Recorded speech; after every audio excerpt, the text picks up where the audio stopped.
അയ്യേ pink shirt ഇത് പെമ്പിള്ളാരെ കളറല്ലേ? ആണോ? എങ്കിലല്ല കേട്ടോ, ഏകദേശം ഒരു 19-ാം നൂറ്റാണ്ടിൽ നടന്ന സംഭവം.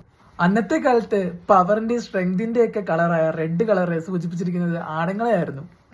റെഡിന്റെ ഒരു ലൈറ്റ് കളറായ പിങ്കും ഒബ്വിയസ്ലി ആണുങ്ങളുടെ കളറായിരുന്നു. വളരെ ഡെലിക്കേറ്റും സോഫ്റ്റുമായ ബ്ലൂ കളർ ഗേൾസിനും ആയിരുന്നു. അതുകൊണ്ടാണ് നമ്മുടെ മേരി മാതാവിനൊക്കെ ബ്ലൂ ഡ്രസ്സ് കൊടുത്തിരിക്കുന്നത്. പിന്നീട് സെക്കൻഡ് വേൾഡ് വാർ സമയത്ത് പുരുഷന്മാരെല്ലാം ഒബ്വിയസ്ലി വാറിന് പോയതുകൊണ്ട് സ്ത്രീകൾക്കൊക്കെ ജോലിക്ക് പോകേണ്ട സാഹചര്യം വന്നു. പുരുഷന്മാരെ പോലെ സ്ത്രീകളും ജോലിക്ക് പോയി തുടങ്ങിയതുകൊണ്ട് അവരെ ഒരു സ്ട്രെങ്തിന്റെയും പവറിന്റെയും ഒക്കെ ഒരു പ്രതിനിധിയായിട്ട് കാണിക്കാനായിട്ട് അന്നത്തെ മാഗസീൻസ് സ്ത്രീകളുടെ വസ്ത്രങ്ങളിൽ പിങ്ക് കളർ കൊടുത്തു. അതായത് റെഡിന്റെ ഒരു ഇളക്കളറായി. പിന്നീട് ഇതൊരു ഫാഷൻ സെൻസ് ആയിട്ട് തന്നെ മാറി. ഇന്നത്തെ വേൾഡ് വാറിന്റെ വിക്ടോറിയൽ സൈന്യത്തിന്റെ ബ്ലൂ യൂണിഫോമും കൂടെ ആയപ്പോൾ പുരുഷന്മാർക്ക് ബ്ലൂ അങ്ങ് ഉറപ്പിച്ചു.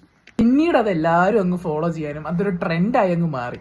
അങ്ങനെയാണ് നമ്മുടെ ബ്ലൂ കിൻഡർ ജോയ് ബോയ്സിനും പിങ്ക് കിൻഡർ ജോയ് ഗേൾസിനുമായി മാറിയത്. അപ്പൊ സത്യം പറഞ്ഞ പിങ്ക് ഗേൾസിന് മാത്രവും ബ്ലൂ ബോയ്സിന് മാത്രം അങ്ങനൊന്നുമില്ല. ഏത് കളറും ആർക്ക് വേണമെങ്കിലും ഇടാം.